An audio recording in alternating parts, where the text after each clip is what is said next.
Hello, friends. Welcome to the story of Harry Potter's third year at Hogwarts School. This summer, a very dangerous wizard has escaped from the magical prison of Azkaban. His name is Sirius Black, and the whole magical world believes he is coming for one person: Harry Potter. But why? And what is the secret connection between Harry, his past, and this escaped prisoner? Let's begin the adventure to find out. Part 1. A big mistake. Harry Potter is a young wizard. He is 13 years old. But in the summer, he does not go to a magic castle. He lives at number 4, Privet Drive.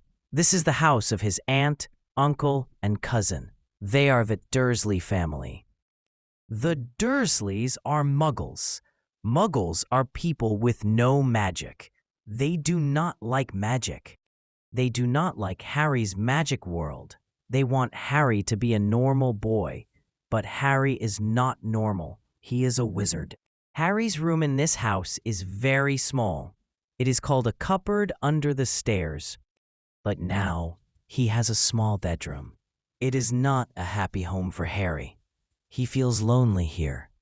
He misses his school, Hogwarts. He misses his friends, Ron and Hermione. He counts the days until September the 1st. That is the day he goes back to school.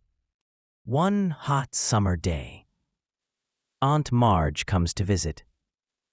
Aunt Marge is Uncle Vernon's sister. She is a big woman with a red face. She is very loud. She has a small, bad-tempered dog. The dog's name is Ripper. Ripper barks at everyone. Harry does not like Aunt Marge, and Aunt Marge does not like Harry. That evening, they all eat a big dinner together. Aunt Marge talks and talks. She drinks a lot of wine. Her face gets redder. Then she starts talking about Harry's parents. Harry's parents died when he was a baby. He loves them very much. Your parents, Aunt Marge says to Harry in a loud voice, were lazy and stupid people. No good at all. Harry feels very, very angry inside. His parents were good people. They were brave and kind. They were magic. They loved Harry, but Harry cannot say anything. Uncle Vernon looks at him with small, angry eyes. The look says, "Be quiet." Aunt Marge continues. She drinks more wine. She says more bad things about Harry's father. Harry's hands are under the table. He is making fists. He is so angry. He feels hot. Magic is bubbling inside him. He cannot stop it. Then, something very strange happens. Aunt Marge is laughing now. She says, "Your father was a no-good, useless man, a loser." Suddenly, Harry feels the magic burst out. He does not say a spell. He does not use his wand. The magic just comes from his anger. Aunt Marge stops laughing. She looks surprised. She says, "Oh, I feel very light, very strange." Then she starts to get bigger. Her body becomes round and fat like a big balloon. Buttons pop off her dress. Her feet leave the floor. She is floating up into the air. "Vernon, what is happening?" she shouts, but she's floating up to the ceiling. Uncle Vernon jumps up. His face is purple and angry. "Boy, what did you do?" he shouts at Harry. Harry looks at Aunt Marge. She is hitting the ceiling lamp. Bump. She is like a big, angry balloon. She is trying to swim in the air. Harry knows this is very bad. He is not allowed to do magic outside of school. He is in big trouble. He must go. He must run away now. He runs up the stairs to his small bedroom. His heart is beating fast. He takes his school trunk. He takes his snowy owl, Hedwig, in her cage. He runs down the stairs and out of the front door into the dark street. He is alone on the quiet street. It is night. He is a little scared, but he is also free. He is away from the Dursleys. He thinks, what will happen now? He knows the Ministry of Magic will hear about this. Magic is not allowed in the Muggle world. He might be expelled from Hogwarts. He walks in the dark with his heavy trunk. Then he sees something. 2 yellow eyes are shining in the dark. It is a big, black dog. The dog is very big and thin. It is standing in a garden, watching him. The dog does not make a sound. It just watches. Harry feels cold. Is this a normal dog? Or is it a magic dog? He remembers the stories about strange magic animals. He does not know, but his 3rd year at Hogwarts is starting in a very, very bad and strange way. Part 2. The Night Bus and a Warning. Harry stood on the dark street. He did not know what to do. His aunt was a balloon, his uncle was furious, and a big black dog was watching him.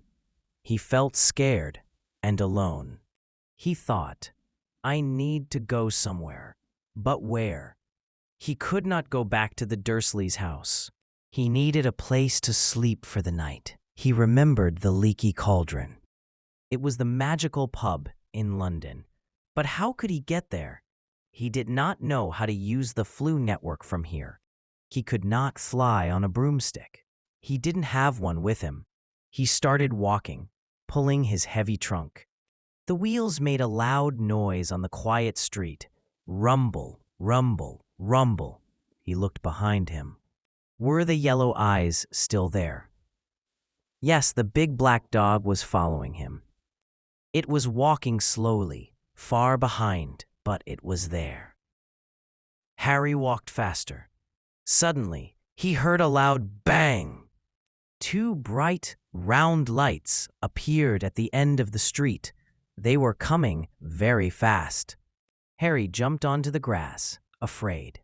A huge purple triple-decker bus screeched to a stop right in front of him. The sign at the front said, "The Night Bus for the stranded witch or wizard." The door opened with a hiss. A young man in a purple uniform looked out. He had big, sticking-out ears. "Welcome to the Night Bus," he said with a sleepy voice. "My name's Stan Shunpike.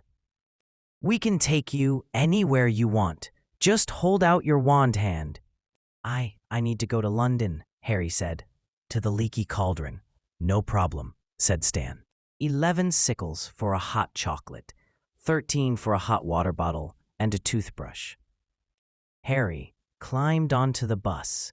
It was very strange inside. There were no seats, only beds. The bus was full of people in night clothes, looking sleepy. The bus started moving again with another loud bang. Harry fell onto a bed. The bus was moving incredibly fast. Houses, cars, and trees flew past the windows in a blur. It felt like they were jumping from one place to another. Stan brought Harry a mug of hot chocolate. It was warm and good. Harry felt a little better. He asked Stan, "Did you hear about an escaped prisoner? A man named Sirius Black." Stan's eyes got big. "Oh yes, Sirius Black. He's a madman, he is. Escaped from Azkaban. First one to ever do it. They say he's a big supporter of you-know-who." Stan lowered his voice. "And they say he's looking for someone. Maybe for Harry Potter himself. Crazy world." Harry's heart sank. He didn't tell Stan his name. He just drank his chocolate and looked out the window. The bus jumped and banged through the night.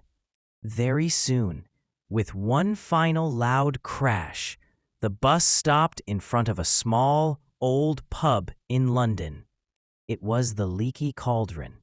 The door opened, and the kind old barman, Tom, was there. "Good heavens, Harry Potter! What are you doing here at this hour?" Tom asked. Before Harry could answer, a tall, important-looking man in long green robes walked out of the pub. It was Cornelius Fudge, the Minister of Magic. He looked worried but kind. "Harry, my boy, thank goodness you're safe," said Fudge. "We heard about the little incident with your aunt." "Quite understandable, given the circumstances. No need to worry. We won't expel you." "Quite understandable, given the circumstances. No need to worry. We won't expel you. You must stay here at the Leaky Cauldron until school starts. It is very important. Do not go wandering off. The situation is very dangerous." He leaned closer. "Sirius Black is loose, and we have reason to believe he is looking for you, Harry. You must be very, very careful." Harry nodded, feeling cold again. The big black dog, the angry Dursleys, the night bus, and now this warning. His summer holiday was over, and a dangerous year was about to begin. He followed Tom to a small room upstairs. He was safe for now, but the fear was with him. Sirius Black was out there, and he was looking for Harry Potter. Part 3. The Dementor on the Train. Harry spent the rest of the summer at the Leaky Cauldron. It was a strange but happy time. For the first time, he could do what he wanted. He woke up late, ate his meals in the pub, and visited Diagon Alley to buy his school things. He bought new robes, books for his new subjects, and a special book called The Monster Book of Monsters for care of magical creatures. The book tried to bite him in the shop. His best friends, Ron Weasley and Hermione Granger, wrote him letters. They were excited to see him. Hermione was in France with her parents. Ron was in Egypt with his whole family. Harry felt a little lonely, but he knew he would see them soon. Finally, September the 1st arrived. It was time to go to King's Cross Station and catch the Hogwarts Express. The Minister of Magic, Cornelius Fudge, took Harry to the station in a magical black car. "Remember, Harry," Fudge said seriously at the station. "Be careful. Stay safe." Harry easily found platform 9 3/4. He walked through the magical wall, and there it was, the beautiful red Hogwarts Express, puffing smoke. The platform was full of students and parents, owls hooting, cats meowing. It was noisy and wonderful. Then he heard a loud voice. "Harry! Harry! Over here!" It was Ron. He was taller, with more freckles. Next to him was Hermione. Her hair was bigger and bushier from the summer sun.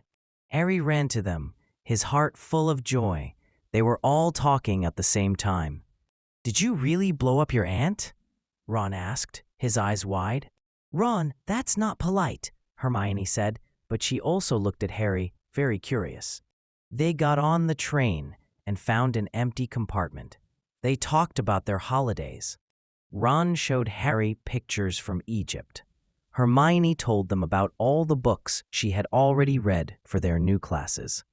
Harry told them about living at the Leaky Cauldron and the warning about Sirius Black.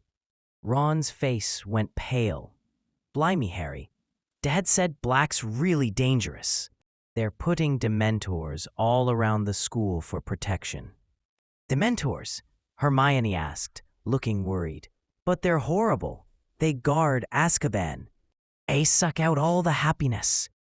Before she could finish, the compartment door slid open. Man was standing there.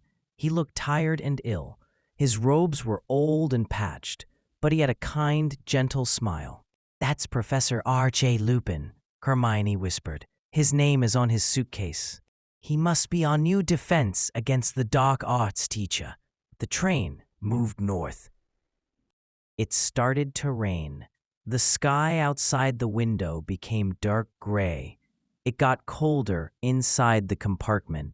Harry, Ron, and Hermione ate sweets from the trolley lady. Suddenly, without warning, the train stopped with a jolt. All the lights went out. They were in complete darkness and silence. "What's going on?" Ron whispered. "Why are we stopping?" Hermione asked. "I don't know," Harry said. He felt a strange chill. It wasn't the cold from the rain. This was a deep, inside cold. He could see his own breath, white in the dark air. The door of their compartment opened slowly. A figure stood in the doorway, tall and covered in a long black cloak. Its face was completely hidden, but its hand was visible, gray, slimy, and rotten-looking, as if it had been dead a long time. Harry felt the cold rush over him. He heard a strange sound, a rattling, sucking breath. He heard a woman screaming, a terrible, terrified scream from far away. He felt like he was drowning in icy water, falling into a black hole. Then he heard a voice. "None of us is hiding Sirius Black under our cloaks. Go." It was Professor Lupin. He was awake and standing. He had a handful of flaming silver light. The creature turned and glided away. Immediately the warmth started to return. The lights flickered back on. Harry was on the floor. He felt weak and embarrassed. Ron and Hermione were helping him back onto his seat. They looked scared. "Are you all right, Harry?" Hermione asked, her voice shaking. "What was that?" Ron said, looking at Professor Lupin. "That," said Professor Lupin, putting away his wand, "was a Dementor, one of the guards of Azkaban. They are searching the train for Sirius Black." He handed Harry a large bar of chocolate. "Here, eat this. It will help. It's the best thing after a Dementor." Harry took a bite. Warmth spread through his body. He felt better. He looked at his new teacher with gratitude. "Thank you, sir," Harry said. "Not at all," said Professor Lupin kindly. Then he looked at Harry with curious, concerned eyes. "You fainted, Harry. That is interesting. It means you have horrors in your past, horrors worse than most." The train started moving again. They were on their way to Hogwarts. But the happy start to the journey was gone. A shadow had fallen over the year. Sirius Black was out there, and the Dementors were here. And for some reason, their cold kiss affected Harry Potter more than anyone else. Part 4. Back to School and New Lessons. The train stopped. They were at Hogsmeade Station. It was cold and dark. The students got off the train. They heard a loud, friendly voice. First years, come with me." It was Hagrid. He was very big and had a long beard. He was holding a lamp. Harry, Ron, and Hermione were happy to see him. But then Harry felt cold. He saw tall figures in black cloaks near the station. They were Dementors. They were there to guard the school. Harry looked down. He did not want to look at them. "Walk quickly to the carriages," said Professor Lupin. He was with the students. "Think happy thoughts." They walked to the carriages. The carriages took students to the castle. The carriages moved by themselves. But this time, Harry saw something pulling them. They were strange animals. They were very thin and had big wings. Think happy thoughts. They walked to the carriages. The carriages took students to the castle. The carriages moved by themselves. But this time, Harry saw something pulling them. They were strange animals. They were very thin and had big wings. They looked sad. "What is pulling the carriages?" Harry asked Ron. "Nothing is pulling them," Ron said. "The carriages move by magic. Are you okay, Harry?" Harry did not say anything. He saw something his friend could not see. They arrived at Hogwarts Castle. It was big and beautiful.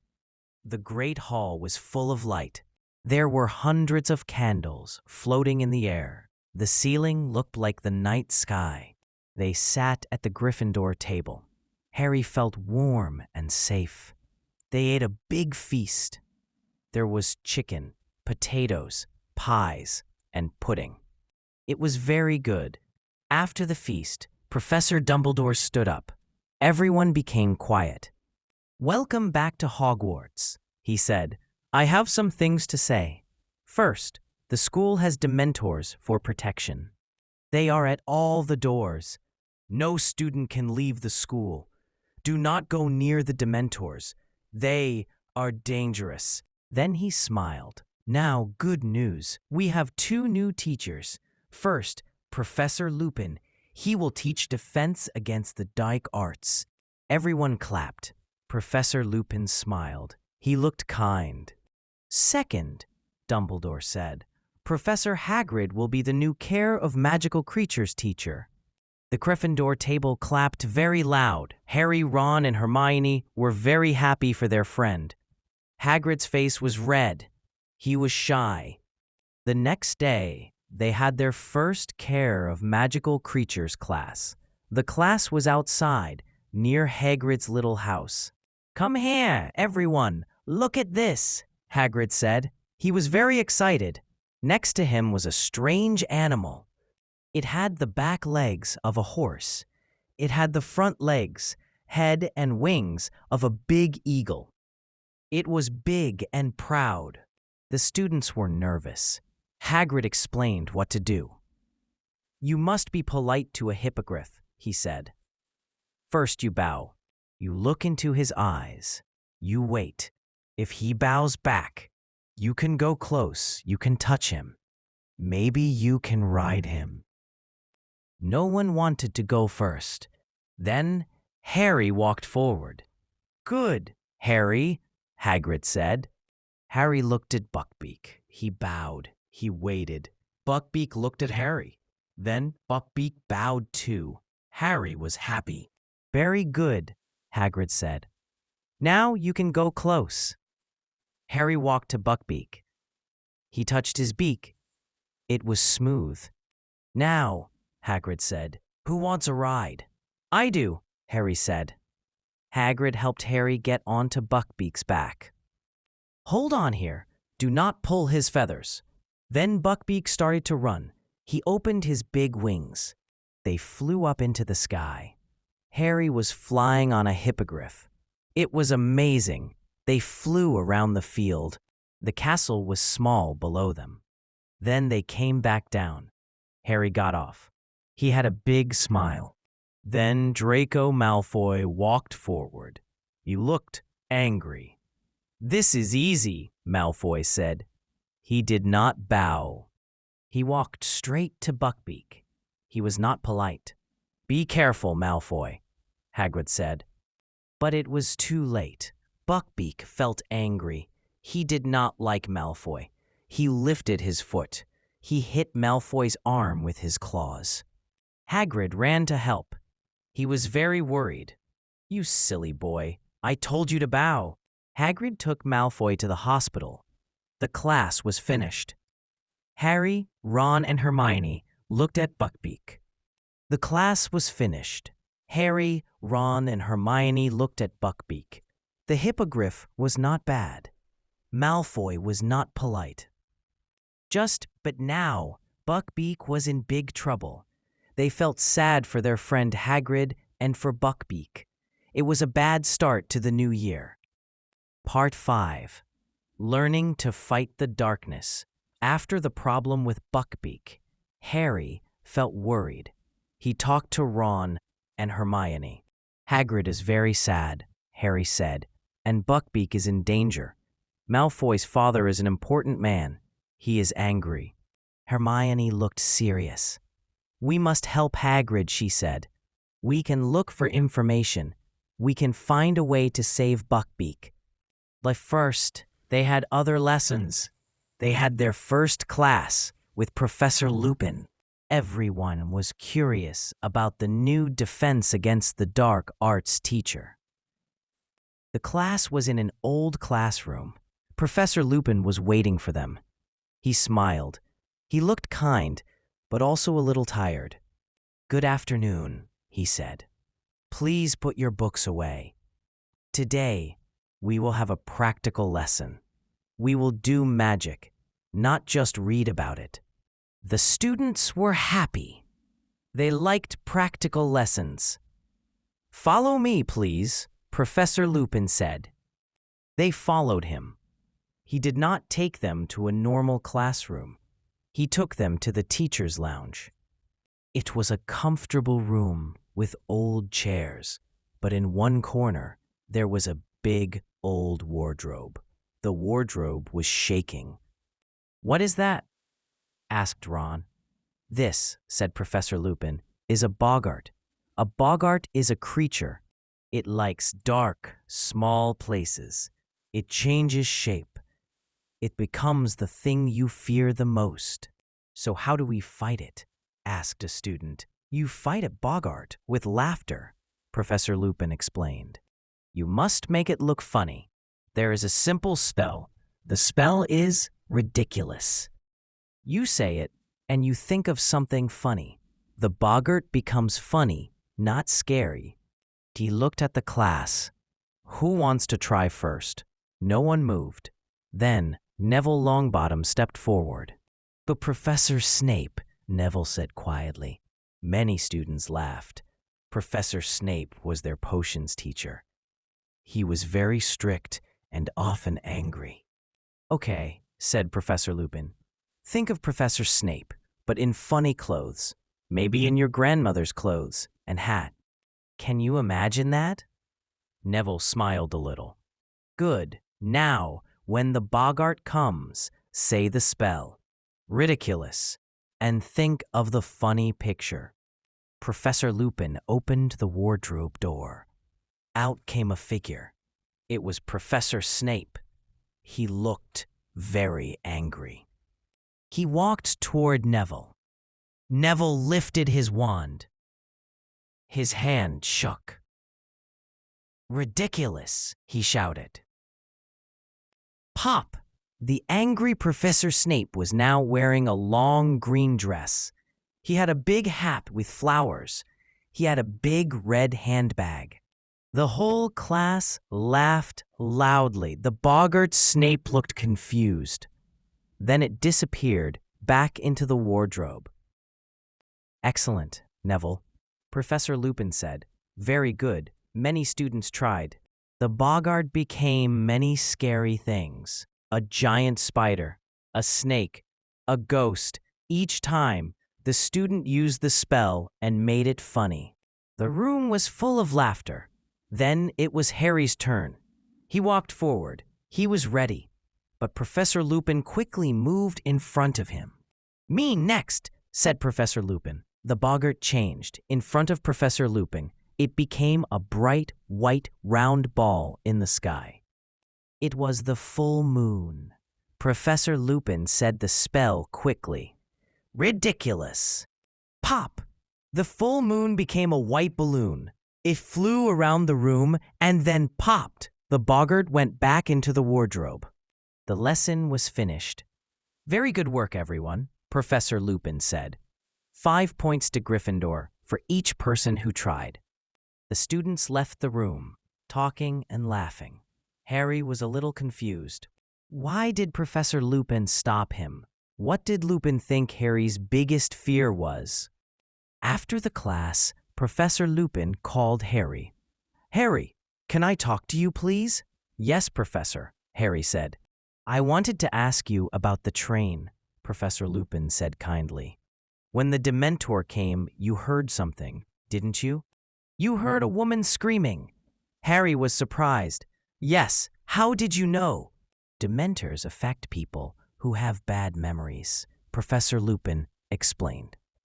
You heard your mother. She was trying to protect you when she died. That is a very strong memory. Harry felt sad. He did not like to think about that night. I want to help you, Professor Lupin said. The Dementors will be here all year. You need to learn to protect yourself. I can teach you a special spell. It is called the Patronus Charm. It is very difficult magic, but I think you can do it. Are you interested? Yes, please, Professor, Harry said quickly. He wanted to fight the Dementors. He did not want to faint again. Good, said Professor Lupin. We will start next week. Meet me in my office on Thursday evening. Harry felt hopeful. For the first time, a teacher was giving him special lessons. He was learning to fight the darkness. He was learning to be strong. Part 6, Secrets, a Map and a Sick Rat. Life at Hogwarts continued. Harry started his special lessons with Professor Lupin. They were hard. The Patronus Charm was very difficult magic. Harry practiced thinking of his happiest memory. He thought of the moment he learned he was a wizard. He thought of winning his first Quidditch match. He said the spell, Expecto Patronum, but only a little silver mist came from his wand. It was not enough to fight a Dementor. Don't worry, Harry, Professor Lupin said kindly. This is advanced magic for a wizard-war age. We will keep trying. Meanwhile, they were also trying to help Hagrid. Buckbeak's hearing was coming soon. A hearing is like a trial.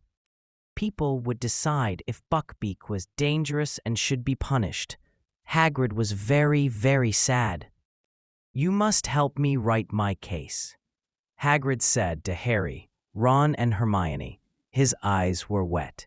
I'm not good with words. Hermione worked very hard.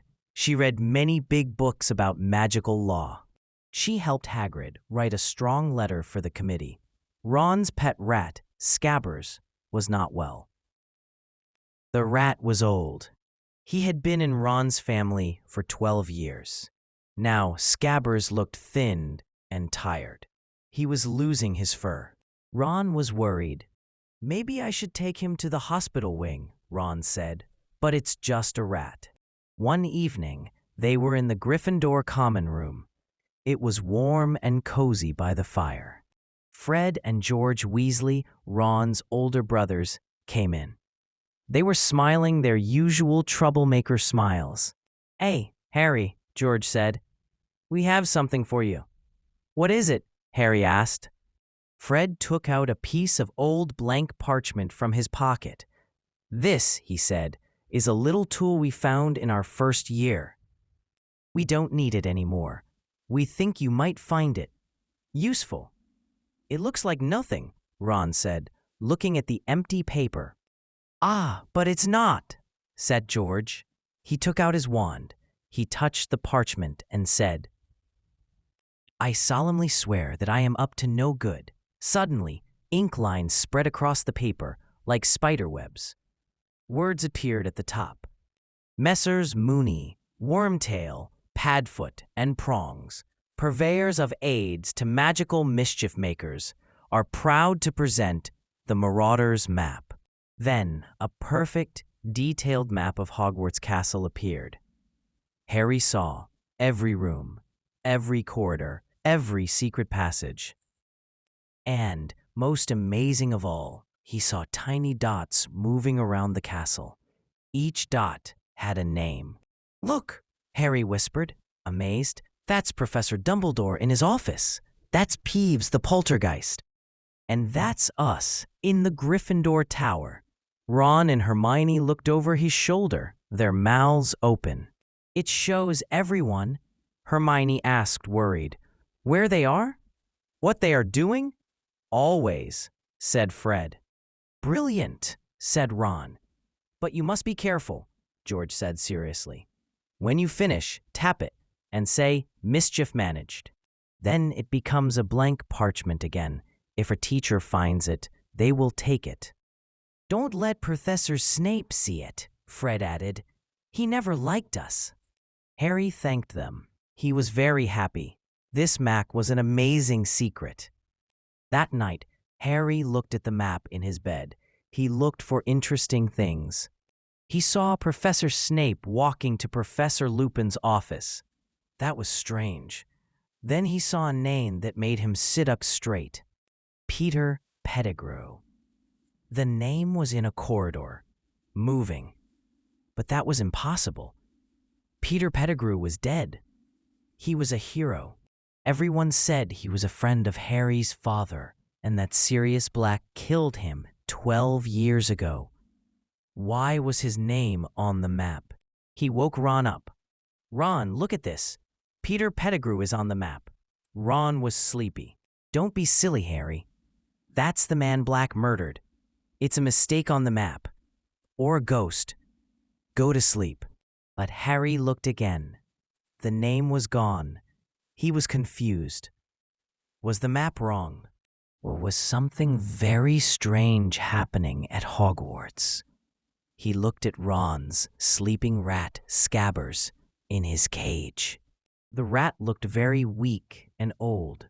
Harry closed the map, but he could not forget the name he saw. Part 7. The Black Dog and the Secret. It was a dark night. Ron was very sad. His rat, Scabbers, was missing. Crookshanks, Hermione's cat, was also missing. "I think Crookshanks ate Scabbers," Ron said to Hermione. He was angry. "I'm sure he didn't," Hermione said, but she looked worried. They were in the common room. Harry had an idea. He took out the Marauder's map. "I can find them," Harry said. He opened the map. He said the magic words. He looked for Scabbers, but the map only shows people. Then he saw something strange. He saw the name Peter Pettigrew. The name was moving. It was moving towards the school gates. "Look, Peter Pettigrew is here, on the map," Harry said. "That's impossible," Ron said. "He's dead." "We must follow it," Harry said. They put on their cloaks. They left the common room. It was against the rules, but they had to know. They followed the dot on the map. They went down many stairs. They were near the front door. Then they saw a big shadow. It was the big black dog. The dog from the summer. The dog was inside the school. The dog saw them.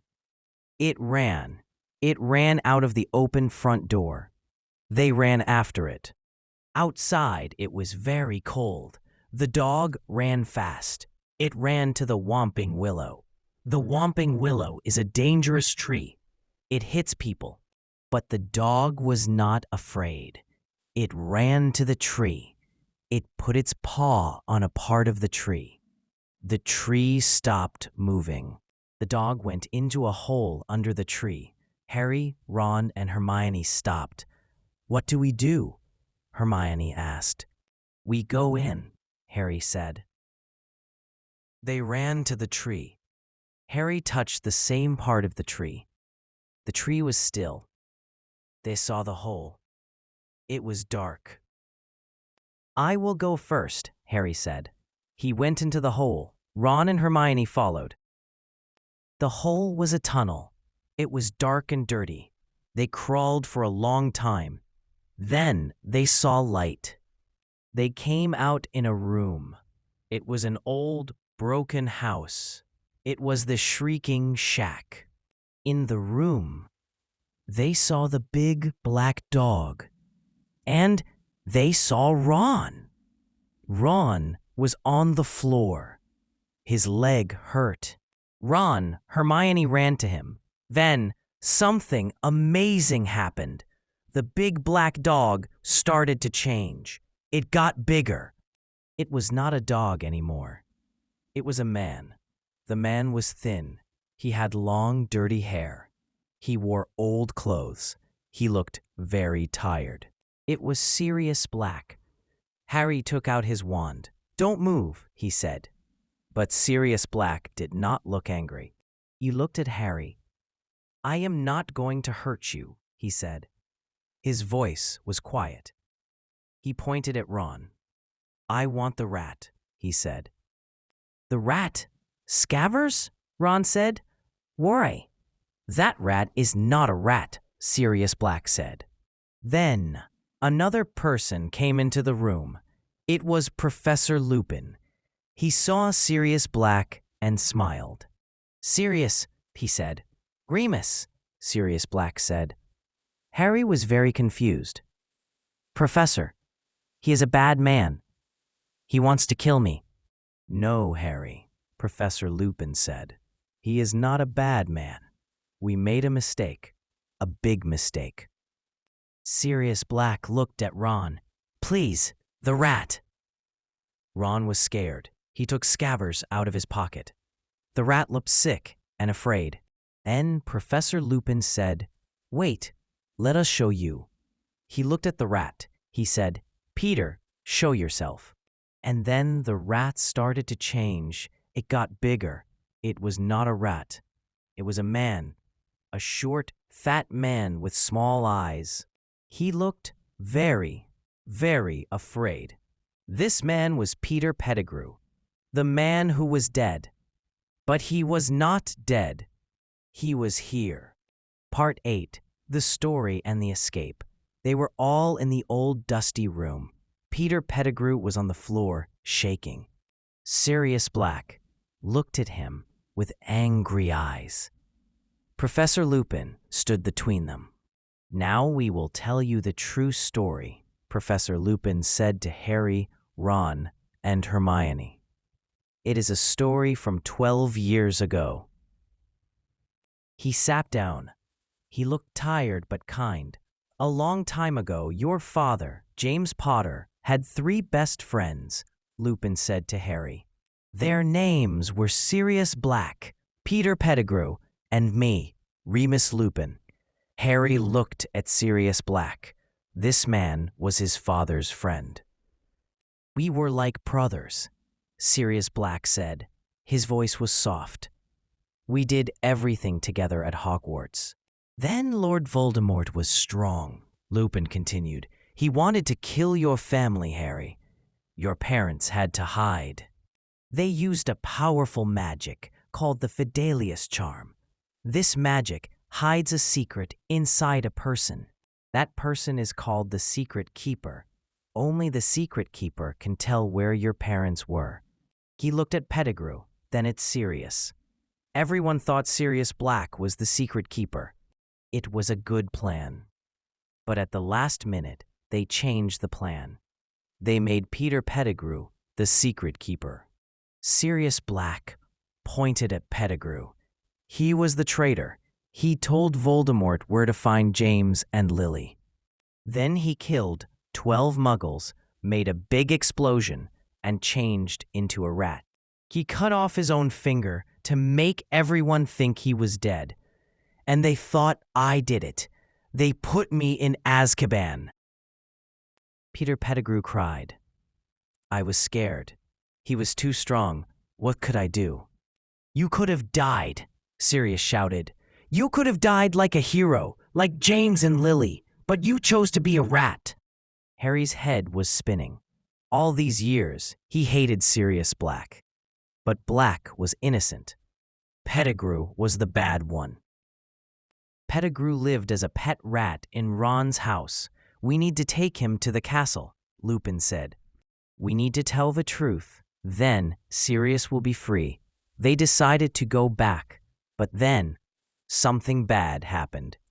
Professor Lupin looked out the window. His face changed. "Oh no," he whispered. Outside, the moon was full and bright. "I forgot," Lupin said. He looked at the moon with fear. "Tonight is the full moon." Suddenly, Professor Lupin's body started to shake. He fell to the floor. His face changed shape. His body grew bigger. His clothes ripped. He was changing into a werewolf. "Run!" Sirius Black shouted. He changed back into the big black dog. The dog jumped at the werewolf to protect the children. Harry, Ron, and Hermione moved back. Pettigrew saw his chance. While the dog and the werewolf fought, Pettigrew changed. In a second, he was a rat again. He ran fast across the floor and disappeared into a hole in the wall. "Pettigrew is escaping," Ron shouted, but he couldn't move. His leg hurt. The dog and the werewolf fought hard. The werewolf was very strong. It hit the dog, and the dog flew across the room. It did not move. Then the werewolf turned to the children. It growled. "Slowly, move behind me," Harry said. He held his wand, but he was scared. Suddenly, the werewolf heard a noise outside. It turned and jumped out of the broken window. It was gone. They were alone. The room was quiet. Harry ran to the big black dog. The dog was hurt, but it was alive. Then they heard a new sound, a cold, sucking sound. Outside the window, dark shapes were flying towards the house. Dementors. Many, many Dementors. They came into the room. The air became ice. Harry felt all happiness leave him. He heard his mother scream again. He saw the Dementors go to Sirius Black. They were going to give him the Dementor's kiss. They were going to take his soul. No, Harry tried to stand. He took his wand. He thought of his father. He thought of his friends. He shouted, "Expecto Patronum." A thin, silver mist came from his wand. It was not strong enough. The Dementors came closer. Harry felt very weak. He was going to faint. Then, far away across the lake, he saw a bright silver light. It was beautiful. It came closer. It came closer. It was a Patronus, a big silver stag. It ran around the room. The Dementors did not like the light. They flew away. The room became warm again. Harry looked at the silver stag. It looked at him. For a second, Harry thought he saw his father. Then the stag disappeared. He fell to the floor. Everything went black. Part 9. Turning back time, Harry opened his eyes. He was on the ground in the old house. He felt cold and weak. The Dementors were gone, but the happy feeling did not come back. Sirius Black was on the floor next to him. He was a man again, not a dog. He was hurt and not moving. Ron was trying to stand up. Hermione was crying. "We need help," Hermione said. "We need to get back to the castle." Slowly, they walked out of the shrieking shack. They half carried Sirius Black. It was a long, hard walk back to the school. No one talked. They were all thinking about Peter Pettigrew. He escaped. Their story was difficult to believe without him. When they got to the castle, Professor Snape was waiting. He looked very angry. "Ah, there you are," he said in a cold voice. He looked at Sirius Black on the floor. "Good. I have caught the criminal." "No, you don't understand," Harry said. "He's innocent. Peter Pettigrew is the bad one." "Lies," Snape shouted. "I have heard enough stories from you, Potter." Professor Dumbledore arrived with other teachers. He listened quietly. Snape told his story. But they had no proof. Peter Pettigrew was gone, and Professor Lupin was a werewolf. Now everyone knew his secret. "We tried to tell the truth," Hermione said, her voice sad. "I believe you, Miss Granger," Professor McGonagall said, gently. "But without proof, the Ministry will not listen." Then Professor Dumbledore came into the office. He looked at the 3 tired students. "Sirius Black is in the top room of the tower," Dumbledore said. "The Dementors will come for him soon. They will give him the kiss. There is only one hope now. He looked at Hermione. Miss Granger, you have a secret, I think. A secret you have kept all year. Hermione looked surprised. Then she understood. She took a long, thin chain from under her robes. On the chain was a small, shiny hourglass. What is that? Ron asked. It's a time turner, Hermione whispered. The ministry gave it to me at the start of the year. I used it to go to more classes. I could be in two places at the same time. Dumbledore's eyes were kind but serious. Tonight, you can use it for a different reason. For a better reason. You can save more than one life. He explained the plan. You must go back 3 hours. You have 2 missions. First, you must save a life that the Dementors will take tonight. Second, he looked at them. You must save another life that was lost earlier. Harry understood. Buckbeak, we can save Buckbeak too. Exactly, Dumbledore said. But you must not be seen. You must be like ghosts, and you must not change anything else. Do you understand? They nodded. They were scared but determined. Hermione turned the hourglass 3 times. Suddenly, the world around them started to spin. Colors blurred. They felt like they were flying very fast backwards. Then, everything stopped. They were back in Professor McGonagall's office, but it was empty. The sun was still in the sky. It was 3 hours earlier. We did it, Hermione whispered. Now, we must be very, very careful. They put on the invisibility cloak, Harry's cloak that made them unseen. They walked like shadows through the castle. First, they went to Hagrid's hut. They saw themselves from earlier, walking with Hagrid. They heard Buckbeak's sentence. He was going to be killed. They waited. When the executioner and the committee went into the hut, they acted quickly. Harry ran to Buckbeak and cut his rope. Come on, boy, he whispered. Buckbeak looked at him with intelligent eyes. They led the hippogriff into the forest and tied him to a tree, safe and hidden. First mission done. They saved Buckbeak. Now for the second mission. They had to save Sirius Black from the Dementors. They ran to the edge of the lake. They hid behind some rocks. They waited. They saw their past selves across the lake with the hurt Sirius Black. They saw the Dementors come, hundreds of them, like a cold, dark cloud.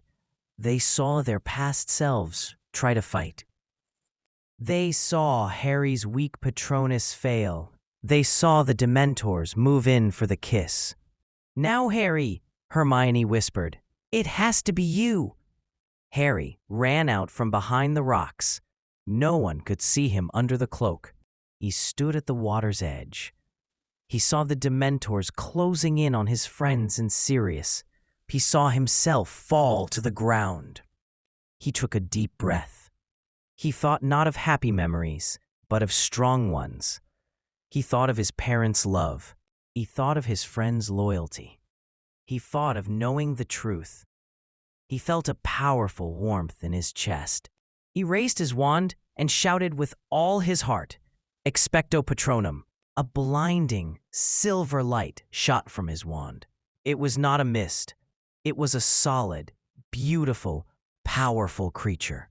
It was a stag, a proud, strong stag, just like his father's animagus form.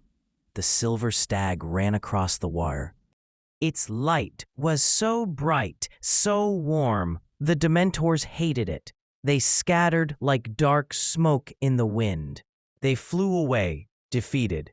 The Patronus circled the group on the other side, protecting them. Then it faded away. Harry smiled. He did it. He produced a full, strong Patronus. He saved them. He ran back to Hermione. They had one last thing to do. They went to the forest where Buckbeak was waiting. They got on his back, Harry in front, Hermione holding on tight. Up, boy, to the castle, Harry said. Buckbeak spread his great wings. They flew up, up into the night sky. They flew to the highest tower of Hogwarts. The window was barred, but inside they could see Sirius Black, alone in a room. Buckbeak landed on the tower roof. Harry pushed the window bars. They were loose. Someone had already weakened them. Sirius looked up, amazed. "Quick, get on," Harry said. Sirius did not ask questions. He climbed out of the window and onto Buckbeak's back behind Hermione. "Thank you, Harry," he said, his voice full of emotion. "Where will you go?" Harry asked. "Somewhere safe, somewhere far. I will contact you. I promise." Sirius looked at Harry. "You are just like your father. Brave and kind." Buckbeak jumped from the tower. They watched as the hippogriff and the escaped prisoner flew into the night towards freedom until they disappeared among the stars. Harry and Hermione smiled. They were tired, but they were happy. They did it. They saved 2 innocent lives. Part 10, A New Hope, and the End of the Year. The night was not over yet. Harry and Hermione were on the roof of the castle. They saw Sirius Black fly away on Buckbeak. They felt happy and tired. "We need to go back," Hermione whispered. "We need to be where our other selves are."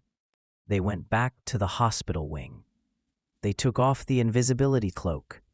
They got into 2 empty beds. A few minutes later, the door opened. Professor Dumbledore came in with Professor McGonagall, Snape, and their other selves. The Harry, Ron, and Hermione from 3 hours ago. Their other selves looked hurt and sad. Madame Pomfrey, the nurse, gave them chocolate and put them to bed. The teachers left the room. Harry and Hermione, from under their blankets, watched. They saw their other selves fall asleep. Then they quietly got up and joined them in their real beds. Now, there was only one Harry and one Hermione again. The next morning, the sun was bright.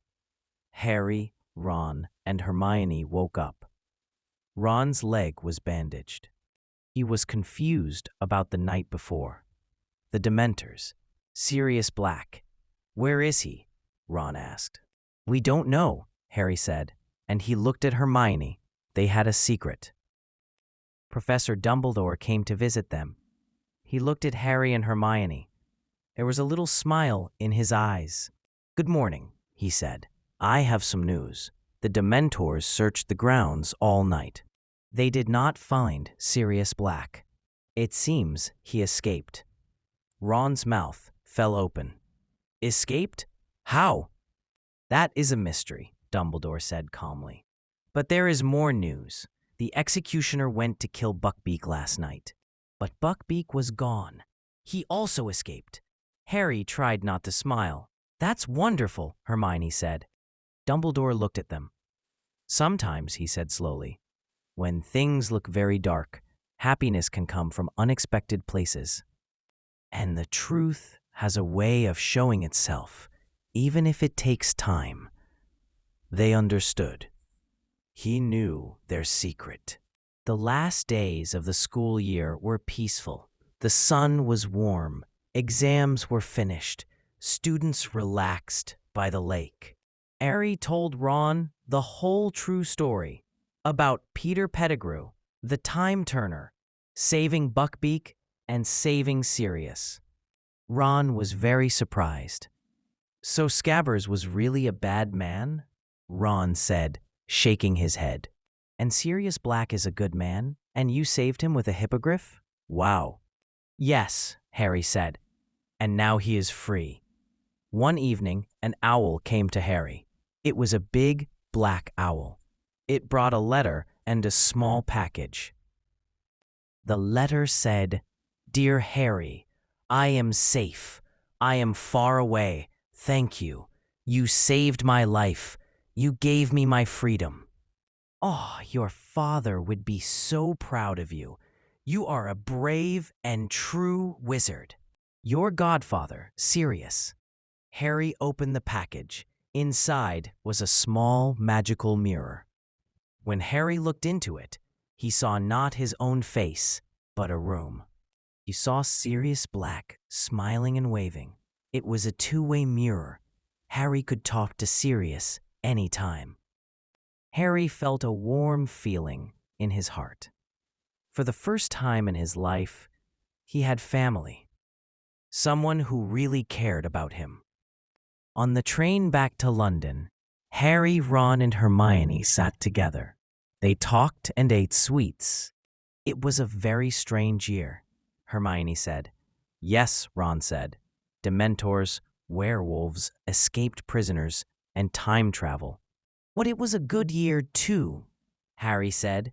He looked out the window at the passing fields. I learned the truth about my parents. I have a godfather, and I learned the Patronus charm. He felt strong. He was not a little boy anymore. He had faced his fears. He had protected the people he loved. The train moved on, taking them towards the summer and new adventures. Harry knew Voldemort was still out there. He knew there would be more danger, but he was not afraid.